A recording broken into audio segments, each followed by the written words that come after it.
कृष्ण चैतन्य प्रभु दया करो मोरे।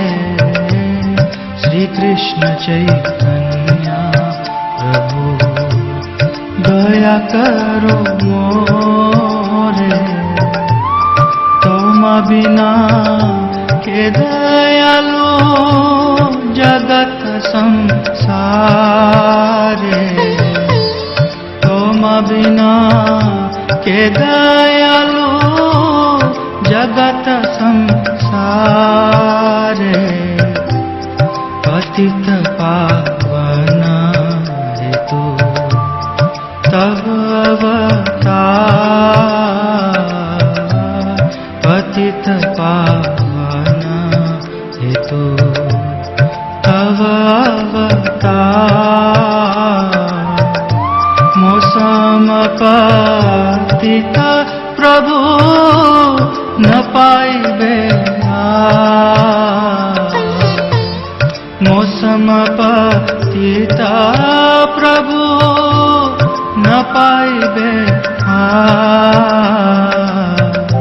श्री कृष्ण चैतन्य प्रभु दया करो मोरे। श्री कृष्ण चैतन्य प्रभु।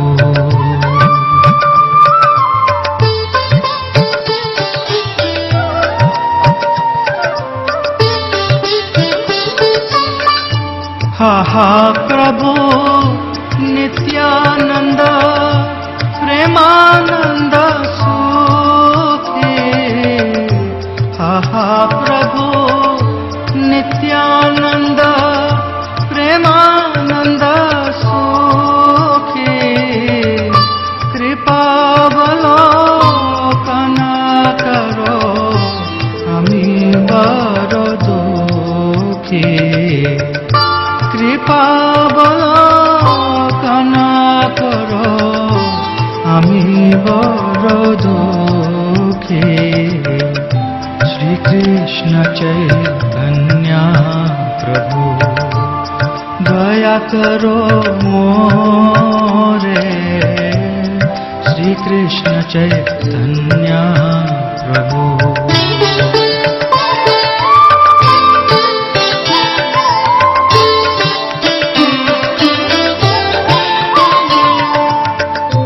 दया करो सीतापति अद्वैत गोसाई। तव कृपा बोले पहाय चैतन्य निताय। तव कृपा बोले पहाय चैतन्य निताय।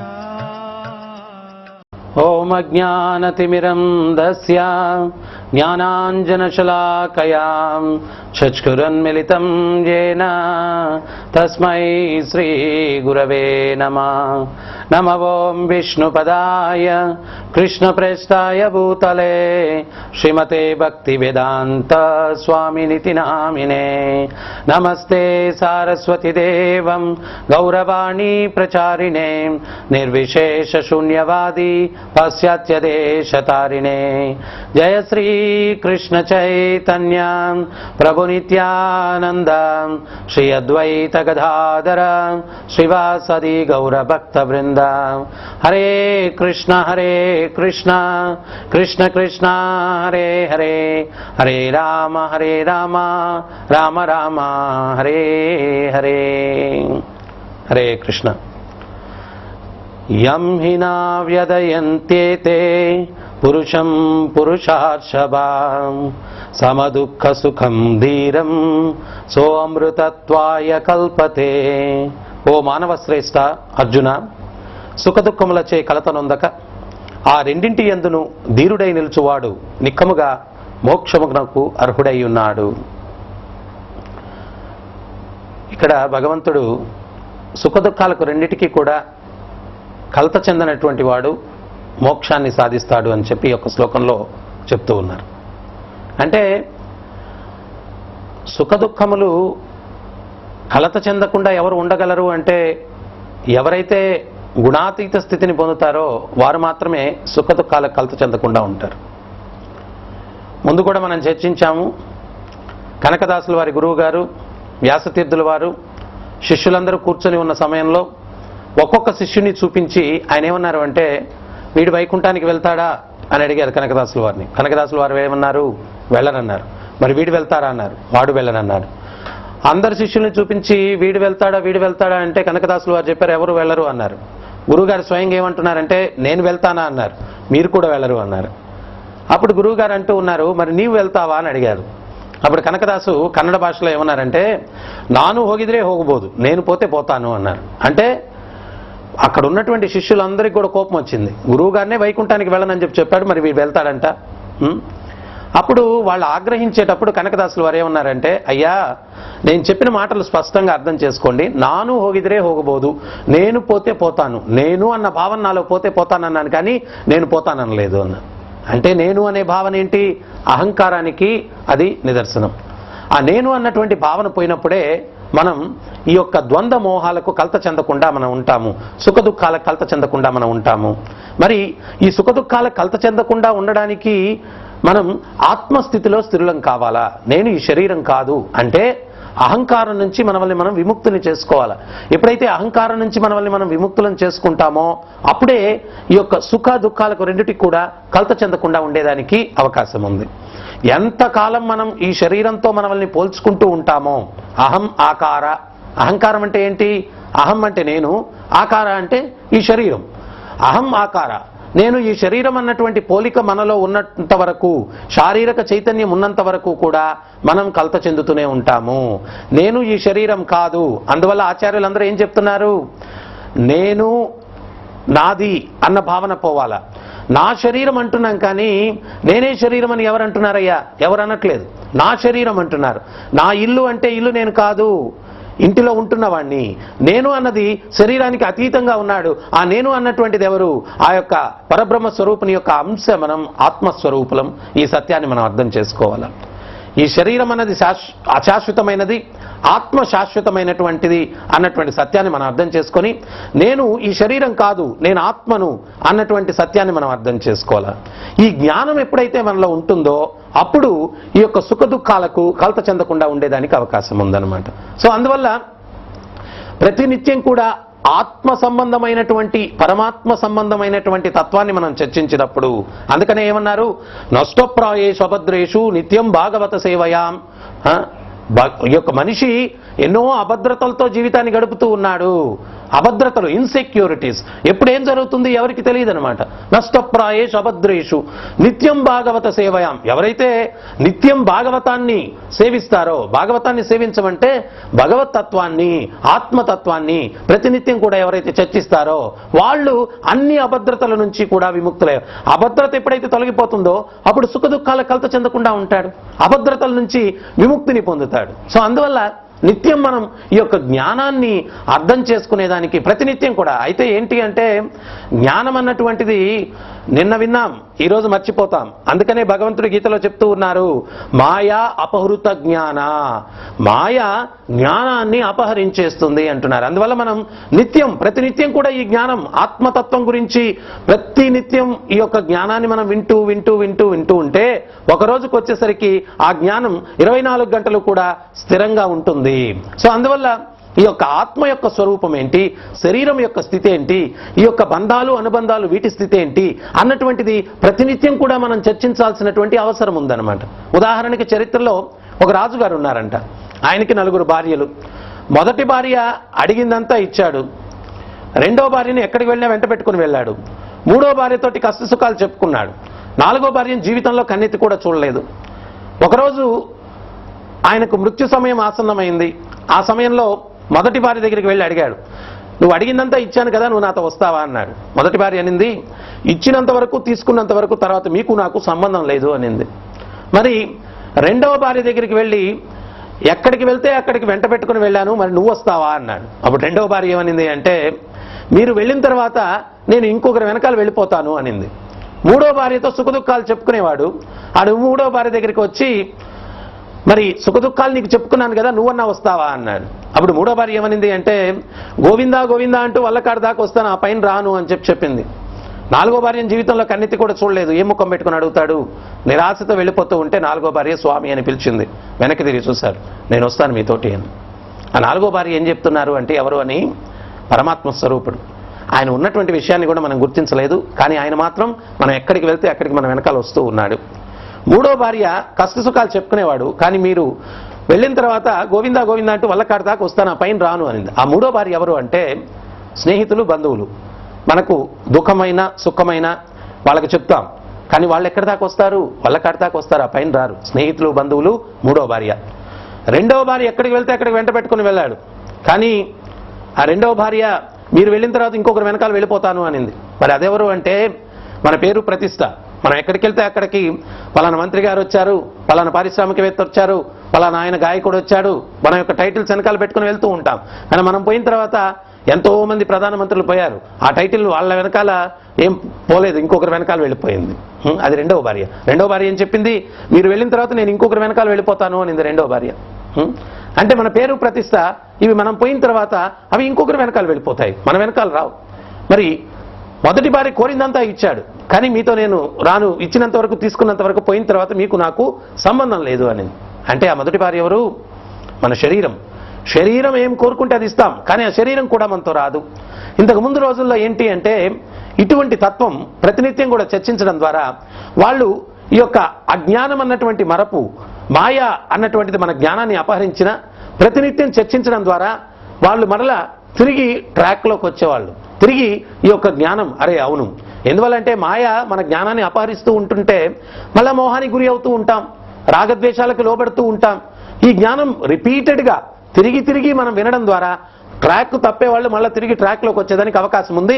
అందుకనే ఏమంటున్నారంటే, నిత్యం భాగవత సేవయాం, ప్రతినిత్యం కూడా భాగవతాన్ని మనం సేవించినప్పుడు అప్పుడు మన జ్ఞానం స్థిరంగా ఉండేదానికి, మన చైతన్యం స్థిరంగా ఉండేదానికి అవకాశం ఉందన్నమాట. సో ఈ రకంగా జ్ఞానాన్ని వింటూ అది విజ్ఞానంగా మార్చుకునే దానికోసం ఆధ్యాత్మిక గురువుకి శరణాగతి పొందాలా. మనం జ్ఞానం అన్నటువంటి థియరీ, కానీ మనం విద్యాలయంలో విద్య నేర్చుకునేటప్పుడు ప్రాక్టికల్స్ కూడా ఉంటాయి. మనం థియరీ ఎంతసేపు చదివితే ప్రాక్టికల్ తెలుసుకోకపోతే ఉపయోగం లేదు. అందువల్ల ప్రాక్టికల్ చాలా అవసరం. సో ఆ ప్రాక్టికల్స్ ఏంటి అంటే, మనం ఏదైతే జ్ఞానాన్ని సముపార్జన చేస్తూ ఉన్నామో దాన్ని ప్రాక్టికల్గా ఇంప్లిమెంట్ చేసి ఫలాన్ని పొందడము, ఫలితాన్ని పొందడము అన్నటువంటిది అవసరం అన్నమాట. సో దీనికి మనం ఏం చేయాలా అంటే, మనం విన్నటువంటి జ్ఞానాన్ని ప్రాక్టికల్గా మనం అనుభూతి, సాక్షాత్కారం పొందేటట్టుగా చేసేటువంటి వ్యక్తి ఎవరు అంటే ఆధ్యాత్మిక గురువు. సో ఆ ఆధ్యాత్మిక గురువుకి మనం శరణాగతి పొంది, భగవంతుడు అందువల్ల ఏం చెప్తున్నారు, తద్విధి ప్రణిపాతేన పరిప్రశ్నేన సేవయాం ఉపదేక్షింతితే జ్ఞానం జ్ఞానినస్తత్వదర్శన. మనం తత్వాన్ని దర్శించినటువంటి వ్యక్తికి శరణాగతి పొందడం ద్వారా, తత్వాన్ని దర్శించినటువంటి వ్యక్తికి, ఒకసారి ఒక పెద్ద ధనికుడు ఒక ఆయన ఉన్నాడంట, ఆయన పేరు లాలా. ఆయన మథురా బృందావనం అక్కడ ఉండేటువంటి వాడు, ఆ దగ్గరలో. ఆయన ఎంత పెద్ద ధనికుడు అంటే చాలా ధనం ఉంది ఆయన దగ్గర. ఆయన ఎక్కడికన్నా ఒక ఊరు నుంచి ఇంకొక ఊరికి వెళ్ళాలా అంటే, ఇంతకు ముందు రోజుల్లో కార్లు, బస్సులు లేవు, పల్లకీల్లో బోయిలు మోసుకొని వెళ్ళేటువంటి వారు అనమాట. ఒకరోజు ఆయన ఎక్కడో పక్క గ్రామానికి వెళ్తూ ఉంటే బోయిలు పల్లకీలో మోసుకొని పోతూ ఉన్నారు. అయితే దారిలో ఒక సంఘటన జరిగింది. ఏంటది అంటే, ఒక బట్టలు ఉతికే ఆయన కుమార్తె తండ్రికి సహాయం చేస్తూ ఉంది. ఆ పక్కన వీళ్ళు నడుచుకుని పోతూ ఉన్నారు. అప్పుడు ఆ బాలిక తండ్రితో ఏమంటూ ఉంది అంటే, ఆమె హిందీలో చెప్తూ ఉంది, కాలాతీత్ హోరే బాస్నాకు జలానా హై అనింది. అంటే సమయం అయిపోతుంది, బాస్నాను తగలబెట్టాలా అని. బాస్నా అంటే అరిటాకంట. ఆ యొక్క అరిటాకును తగలబెట్టిన తర్వాత ఆ యొక్క బూడిదతోటి మరకలకి ఏదో రాస్తే మరకలు పోతాయంట. బాస్నా అంటే హిందీలో ఇంకొక అర్థం కూడా ఉంది. ఏంటది అంటే, బాస్నా అంటే అహంకారం. ఆయన ఆ జమీందార్ లాలా ఏమనుకున్నాడు అంటే, బాస్నాకు జలానాయ అంటే సమయం అయిపోతూ ఉంది, నీ యొక్క అహంకారాన్ని నువ్వు ఇంకా తగలబెట్టలేదు అన్నట్టుగా అర్థం చేసుకున్నాడు. ఎప్పుడైతే ఆయనకి ఆ రకంగా అర్థమైందో, అరే ఇది సత్యమే కదా, నా వయసు అయిపోతూ ఉంది కానీ నా అహంకారాన్ని నేను ఇంకా తగలబెట్టలేదే అన్నటువంటి ఉద్దేశంతో ఆయన ఆ ప్రయాణిస్తున్నటువంటి పల్లకీలో నుంచి కిందకి దిగేశాడు. ఆయన ఒంటి మీద ఉన్నటువంటి ఆభరణాలన్నింటినీ కూడా తీసి పల్లకీలో వేసి ఆ బోయిలకు చెప్పాడు, నాయన ఈ యొక్క వస్తువులన్నీ కూడా మీరు తీసుకోండి, మీరు ఇంటికి వెళ్ళిపోండి, నేను ఈ యొక్క ఆధ్యాత్మిక అన్వేషణలో నా అహంకారం నుంచి విముక్తిని పొందడం కోసం నేను ఇక్కడ నుంచి నా జీవితాన్ని గడపడానికి నేను ప్రయత్నిస్తానని చెప్పి ఆయన బయలుదేరి వెళ్ళిపోయారు. బృందావనం వెళ్ళారు నేరుగా. అక్కడ ఒక ప్రామాణిక ఆధ్యాత్మిక గురువు ఆయన ఆశ్రమానికి వెళ్ళారు. ఆయనకి సాష్టాంగ దండ ప్రణామాలు చేశారు. గురువుగారితో చెప్పారు, అయ్యా నేను నా జీవితాన్ని మీ పాదపద్మాలకు అంకితం చేయాలని చెప్పి అనుకుంటున్నాను, ఆధ్యాత్మిక జీవితాన్ని గడపాలని చెప్పి అనుకుంటున్నాను అన్నాడు. అప్పుడు గురువుగారు చెప్పారు, నాయన సరే ఆశ్రమంలో ఉండొచ్చు అన్నారు. మరి నాకు దీక్షనిస్తారా అన్నాడు. సమయం వచ్చినప్పుడు ఖచ్చితంగా దీక్షనిస్తాను అని చెప్పారు. అంటే ఇక్కడ ఆధ్యాత్మిక దీక్ష అంటే దీన్ని మనం అర్థం చేసుకోవాలి. గురువుకి మధ్య ఏదో దీక్ష గురువు గారు శిష్యునికి ఇస్తున్నారు అంటే అదొక అగ్రిమెంట్. ఏంటి అగ్రిమెంట్ అంటే ఈ యొక్క శిష్యుడైనటువంటి ఆత్మను ఈ భవబంధనాల నుంచి విముక్తిని చేసి ఆధ్యాత్మిక జగత్తుకు తరలించేటువంటి బాధ్యత గురువుకుంది. ఈ రోజుల్లో కలి ప్రభావం వల్ల, కలియుగం అంటే కల్తీలకు యుగం, ఆధ్యాత్మిక చింతనలో కూడా కల్తీలే.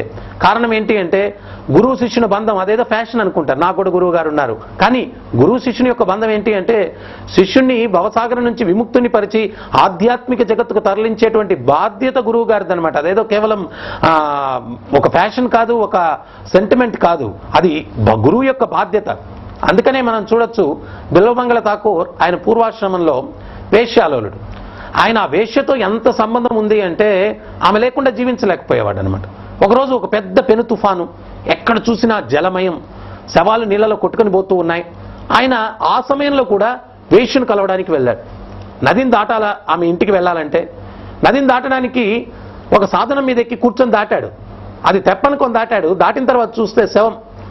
ఆమె ఇంటి దగ్గరికి వెళ్ళిన తర్వాత తలుపులన్నీ వేసి ఉంటే గోడ దూకడానికి ప్రయత్నిస్తూ అక్కడ తాడులాగా ఏదో ఏలాడుతూ ఉంటే పట్టుకొని గోడ దూకేశాడు. అది తాడనుకొని పట్టుకొని దూకాడు. దూకిన తర్వాత తెలిసింది తాడు కాదు, పాము అని చెప్పి.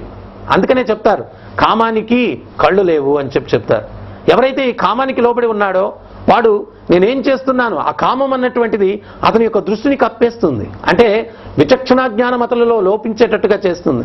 అందుకనే మనం ఈరోజు చూస్తూ ఉంటాం, కామం ప్రతి ఒక్క వ్యక్తిలో కూడా అనంతంగా ఉంది. అందువల్ల ఆ కామం అన్నటువంటిది ఫలించకపోతే తర్వాత ఏమవుతుంది, క్రోధంగా మారుతుంది. క్రోధం ఏం చేస్తుంది, బుద్ధి నాశనాన్ని చేస్తుంది. ఈ కామం అనే దానికి వయసుతో నిమిత్తం లేదనమాట. ఒకసారి అక్బర్ బీర్బల్ మధ్యలో చర్చ జరుగుతూ ఉండిందంట. జరుగుతూ ఉంటే బీర్బల్ అన్నాడు, స్వామి వయస్సు మీరినా కానీ కామం ఉంటుంది అన్నాడు. అప్పుడు అక్బర్ అన్నాడు, అరే ఏమయ్యా ఇటువంటి మాటలు చెప్తావు, శరీరం అంతా వృద్ధాప్యం వచ్చి నశ్వరం అయిపోతే కామం ఎక్కడ ఉంటుంది అన్నాడు. లేదు స్వామి, శరీరం నశ్వరం అయిపోవచ్చు కానీ చైతన్యపరంగా కామం ఉంటుంది, వయసుతో సంబంధం లేదు, కామం ఉంటుంది అన్నాడు. దానికి అక్బర్ అంగీకరించలేదు. బీర్బల్ అన్నాడు, సరైన సమయంలో మీకు ఇది నిరూపిస్తాను అన్నాడు. ఒకరోజు ఏం జరిగింది అంటే అక్బర్ యొక్క మంత్రిమండలిలో ప్రధానమంత్రి ఆయన చాలా వృద్ధుడయ్యాడు, మృత్యువుకి దగ్గరలో ఉన్నాడు. అప్పుడు ఆయనకి అక్బర్కి పిలుపు వచ్చిందనమాట. ఏమని అంటే ఆయన చూడ్డానికి రమ్మని చెప్పి. సో అక్బర్ బీర్బల్తో కలిసి వెళ్తూ ఉన్నప్పుడు బీర్బల్ ఏమన్నాడంటే మీ కుమార్తెను కూడా తీసుకురండి అన్నాడు. అప్పుడు అక్బర్కి ఏం అర్థం కాలేదు. నా కుమార్తె ఎందుకయ్యా అన్నాడు. భలే తీసుకురండి అన్నాడు. మరలా చెప్తానన్నాడు. సరే అని చెప్పి తీసుకుని వెళ్ళారు. వెళ్తే అక్కడ మంత్రి చాలా వృద్ధుడు, 99 సంవత్సరాలు. ఆయన ముఖంలో మృత్యుకళ ఉట్టిపడుతూ ఉందన్నమాట. కళ్ళు లోపలికి వెళ్ళిపోయి ఉన్నాయి, బుగ్గలు సొట్టలు పడిపోయి ఉన్నాయి, శరీరం అంతా ముడతలు పడిపోయింది. ఏ క్షణంలో అయినా కానీ బకెట్ తన్నేయచ్చు. అటువంటి పరిస్థితిలో ఉన్నాడు.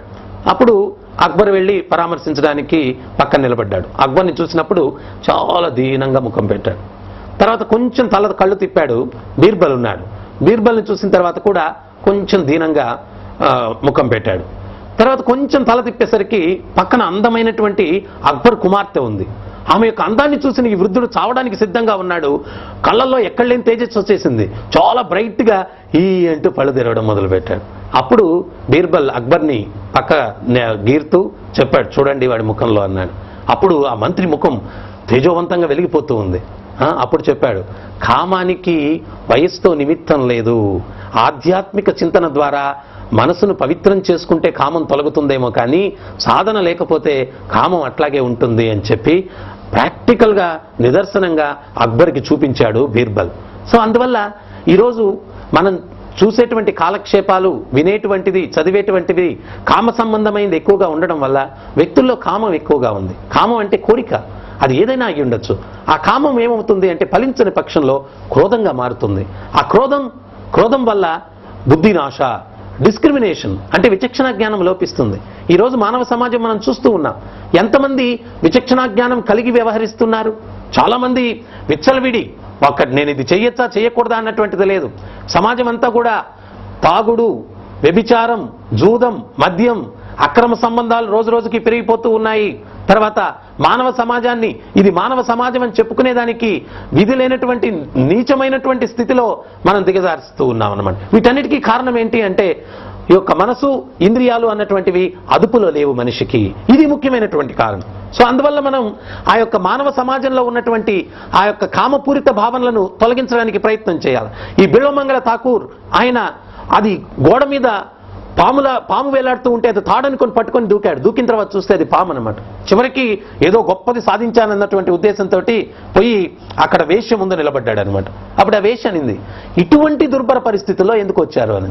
అప్పుడు అన్నాడు, నిన్ను చూడకుండా నేను ఉండలేకుండా ఉన్నానన్నాడు. అప్పుడు ఆ వేశ్య ఏమనింది అంటే, అరే నీచుడా, నా మీద ఉన్నటువంటి ఆకర్షణ ఆ ముక్తి ప్రదాత అయినటువంటి ముకుందుని పాదపద్మాల మీద కించిత్ ఉన్న నీ జన్మ ధన్యమై ఉండేది, చీపో ఇక్కడి నుంచి అని చేదరించుకున్నాను.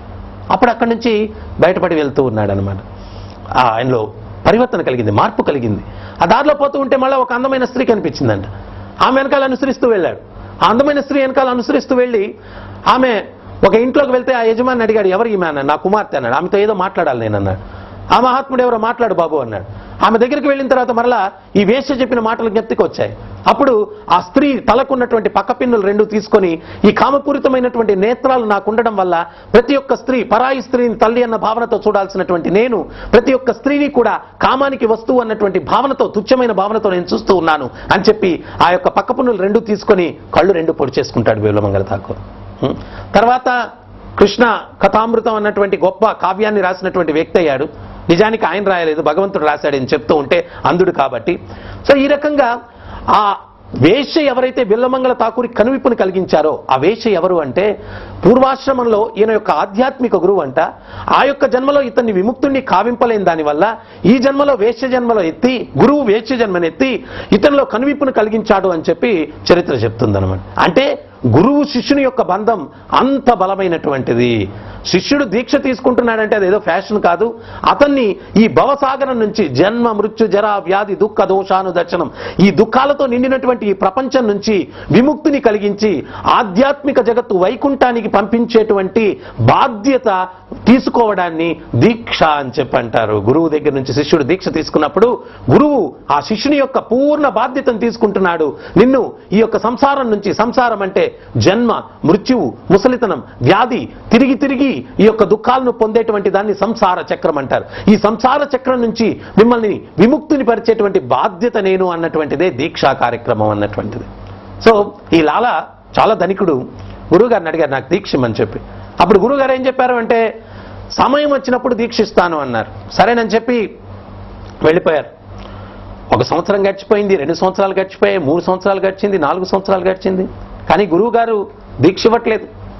అప్పుడు ఈ లాలాకేం అర్థం కాలేదు. అరే సంవత్సరాలు గడిచిపోతున్నా గురువు గారు దీక్ష ఇవ్వట్లేదేంటి నాకు అని చెప్పి ఆ రోజు రాత్రి ఆలోచిస్తూ కూర్చున్నాడు, కారణం ఏంటా అని చెప్పి. ఆలోచించి ఆలోచించి ఆలోచించి ఆయనకు అర్థమైన సత్యం ఏంటి అంటే, ఆ ఊరిలో వ్యాపారం చేసేటప్పుడు ఆయనకు ఒక శత్రువు ఉండేటువంటి వాడు. అంటే వ్యాపారంలో కాంపిటీషన్ ఉంటుంది. ఈయనకన్నా ఆయన ఎక్కువ సంపాదించాలని, ఆయనకన్నా ఈయన ఎక్కువ సంపాదించాలని చెప్పి తెలియకుండానే శత్రుత్వం వచ్చేస్తుంది. వాళ్ళేం పుట్టుకతో శత్రువులుగా పుట్టరు, వ్యాపారంలో శత్రువులు అయిపోతారనమాట. సో ఈ రకంగా ఆ శత్రుత్వం ఈరోజు ప్రపంచవ్యాప్తంగా కూడా దేశాల మధ్య, వీటన్నిటి మధ్య కూడా ఎందుకు యుద్ధాలు జరుగుతూ ఉన్నాయి? యుద్ధాలు జరగడానికి కారణం ఏంటి అంటే, ముఖ్యంగా ఈరోజు పెట్రోల్ వల్ల యుద్ధం జరుగుతూ ఉంది. రాబోయే రోజుల్లో నీళ్లు కరువు అవుతాయంట, నీళ్ల వల్ల యుద్ధాలు జరుగుతాయి. ఆస్ట్రేలియాలో ఆల్రెడీ వాటర్ పెట్రోలింగ్ ఉందంట. అంటే ఎవరన్నా ఎక్కువగా నీళ్లు వాడితే వాళ్ళకి ఫైన్ వేస్తారంట. ఆ department, water patrolling police department ఏం చేస్తుంది అంటే బాత్రూమ్ చుట్టూ తిరుగుతూ ఉంటారంట. ఎవడన్నా ఎక్కువ ట్యాప్ గాన తిప్పేస్తుంటే వాడిని పోయి పట్టుకొని నీకు ఫైన్ వేస్తాం, ఆ రకంగా జరుగుతుంది. సో ఇన్ని రోజులు కూడా ఆయిల్ కోసం యుద్ధాలు జరిగితే రాబోయే రోజుల్లో నీళ్ల కోసం యుద్ధాలు జరుగుతాయి అన్నమాట. సో ఈ రకంగా ఉంటుంది. సో ఈ యొక్క శత్రుత్వం, వ్యాపార శత్రుత్వం ఉంది ఈ యొక్క లాలాకి ఒక వ్యక్తితోటి బృందావనంలో. ఈయన గురువుగారి కోసం భిక్షాటనకి వెళ్ళినప్పుడు, ఇంతకు ముందు రోజుల్లో ఏంటి అంటే గురుకులంలో గురువు దగ్గర శిక్షణ కోసం చేరినప్పుడు ప్రతి శిష్యుడు కూడా భిక్షాటనకి వెళ్ళాలి. ఎందువల్ల మనలో ఉన్నటువంటి అహంకారం తొలగించుకోవడం. మనం అందరిది కూడా పై చేయే ఉండాలనుకుంటాం కానీ కింద చేయి ఉండాలని ఎవరు అనుకోరు. ఇంటింటికి భిక్షాటనకి వెళ్ళాలా అంటే ప్రతి ఇంటి దగ్గరికి వెళ్ళి మాతా భిక్షాందేహి అంటే ఒక తల్లి ఇస్తుంది, ఒక తల్లి ఇవ్వదు. ఇవ్వనప్పుడు మనం కలత చెందుతాం. కానీ అటువంటి సమయంలో కూడా మనం స్థిరమైనటువంటి చైతన్యంతో అహంకారాన్ని వీడి మనలో ఉన్నటువంటి అహంకారాన్ని తొలగించుకోవడం కోసమే ఈ పద్ధతులన్నీ కూడా పెట్టారనమాట. అందువల్ల భగవంతుడు కృష్ణుడు స్వయంగా ఈ భౌతిక జగత్తుకు వచ్చినప్పుడు కూడా ఆయన కూడా సాందీపముని ఆశ్రమంలో చేరి ఆయన కూడా ఈ పనులన్నీ చేశారనమాట. అంటే శ్రేష్ఠుడు ఏ పని చేస్తే సామాన్యులు అది అనుసరిస్తారు అన్నారు. ఆయన ఒక నాయకుడిగా వచ్చాడు భగవంతుడు, మానవాళికి ఒక మార్గదర్శకం చూపించాలన్నటువంటి ఉద్దేశంతో. ఈ లాల భిక్షాటనికి రోజు వెళ్తున్నాడు, కానీ అందరిళ్ళకి వెళ్తున్నాడు. వ్యాపారం చేసేటప్పుడు శత్రువు ఇల్లు బృందావనంలో ఉంది, అందరిళ్ళకి వెళ్తున్నాడు కానీ ఇతనింటికి వెళ్ళట్లేదు భిక్షకి. అతన్ని ఇంకా శత్రువుగానే భావిస్తూ ఉన్నాడు. అప్పుడు ఆయనలో కలిగినటువంటి సత్యం సాక్షాత్కారం ఏంటి అంటే అనుకున్నాడు, నేను ఆధ్యాత్మిక చింతనకు వచ్చి సర్వసంగాన్ని పరిత్యజించినా కానీ నేను వ్యాపారం చేసేటప్పుడు శత్రువుగా ఉన్నటువంటి వ్యక్తిని ఈ రోజుకి కూడా నేను శత్రువుగా భావిస్తూ ఉన్నాను. అందువల్ల గురువు గారు నాకు దీక్షను ఇవ్వలేదని చెప్పి మరుసటి రోజు ఏం చేశాడంటే మొట్టమొదట భిక్షకు వెళ్ళినప్పుడు ఆ వ్యాపారం చేసేటప్పుడు శత్రువుగా ఎవరైతే ఉన్నాడో అతని ఇంటికే భిక్షకి వెళ్ళాడు. ఎప్పుడైతే అతని ఇంటికి వెళ్ళి భిక్షకి మాతా భిక్షాం దేహి అని చెప్పి అన్నాడో ఆ ఇంట్లో ఉన్నటువంటి సేవకులందరూ బయటకు వచ్చి చూశారు. అరే, లాలా ఇప్పుడు సాధువు అయిపోయాడు, ఇంత గొప్ప వ్యక్తి అయిపోయాడు, ఇక్కడికి ఇంత ధనికుడు ఇంత మార్పు కలిగిందా అని చెప్పి యజమానికి చెప్పారు. ఆ యజమాని బయటకు వచ్చి చూశాడు, ఈయన వ్యాపార శత్రువు ఈ లాలా ఇంత పెద్ద ధనికుడు ఒక సాధువుగా మారి భిక్షకి తన ఇంటికి వచ్చేసరికి అతనిలో అశ్రుదారులు కారుస్తూ వచ్చి, లాలా నువ్వు ఎంత ఉన్నతమైన స్థితికి ఎదిగావు, సర్వసంగాన్ని పరిత్యజించి నా ఇంటికి అడుక్కునే దానికి వచ్చావంటే నీలో అహంకారం పూర్తిగా పోయింది, నువ్వు ఎంత ఉన్నతుడు అయ్యావని చెప్పి గట్టిగా ఆలింగనం చేసుకుని అశ్రుదారులు కారుస్తూ మా ఇంట్లో ఉన్నది ఏం కావాలన్నా నువ్వు తీసుకో అన్నాడు. అప్పుడు లాలా అన్నాడు, నాకు ఒక 2 రొట్టెలు ఉంటాయి ఇవ్వండి అన్నాడు. అది తీసుకుని వెళ్ళిపోయాడు. ఎప్పుడైతే తీసుకుని గురువుగారి దగ్గరికి వెళ్ళాడు ఆశ్రమంలో, అక్కడ గురువుగారు ఈయనకు దీక్ష ఇవ్వడానికి యజ్ఞకుండం అన్ని సిద్ధంగా పెట్టి, నాయన ఈ రోజు నీకు అర్హత లభించింది దీక్ష తీసుకునేదానికి అని చెప్పి అన్నాడు. సో ఈ రకంగా మనలో ఎప్పుడైతే ఆ అహంకారం అన్నటువంటిది పోతుందో అహంకారాన్ని గుర్తించడం కానీ అహంకారాన్ని తొలగించడం కానీ ఆధ్యాత్మిక గురువు యొక్క కర్తవ్యం, అది ఆయన యొక్క బాధ్యత. మనం అహంకారం పోయినప్పుడే ఈ సంసారం నుంచి మనం విముక్తిని పొందేదానికి అవకాశం ఉంది. సో అందువల్ల మనం ఈ యొక్క కలియుగంలో ప్రత్యేకించి ఆధ్యాత్మిక గురువు శిష్యుడు అంటే ఇది సంబంధం. గురువు యొక్క బాధ్యత శిష్యుణ్ణి భవబంధనాల నుంచి విముక్తిని చేసి భగవంతుని దగ్గరికి చేర్చేటువంటి బాధ్యత గురువుదనమాట. సో అందుకని చెప్పి మనం ఈ యొక్క దీక్షా కార్యక్రమం అంటే అది అంత సామాన్యమైనటువంటిదిగా తీసుకోకూడదు. అది చాలా తీవ్రమైనటువంటి చర్య. అది ప్రతి ఒక్కరు కూడా గురువుని ఆశ్రయించినప్పుడు గురువు చూపించినటువంటి ధర్మ మార్గంలో నడుచుకుంటూ నియమ నిబంధనలు పాటిస్తూ సాధన చేస్తూ మనలో ఉన్నటువంటి అహంకారాన్ని తొలగించుకునేదానికి మనం ప్రయత్నం చేయాలా. ప్రత్యేకించి కలియుగంలో అహంకారం నుంచి మనం విముక్తిని పొందాలా అంటే ఆచార్యులు శాస్త్రాలు ఏం చెప్తున్నాయంటే హరినామ స్మరణ చెయ్యాలా అంటున్నారు. హరే కృష్ణ కృష్ణ కృష్ణ హరే హరే, హరే రామ రామ రామ హరే హరే. సహస్రశీర్షరంజితం సహస్రహస్తరాజితం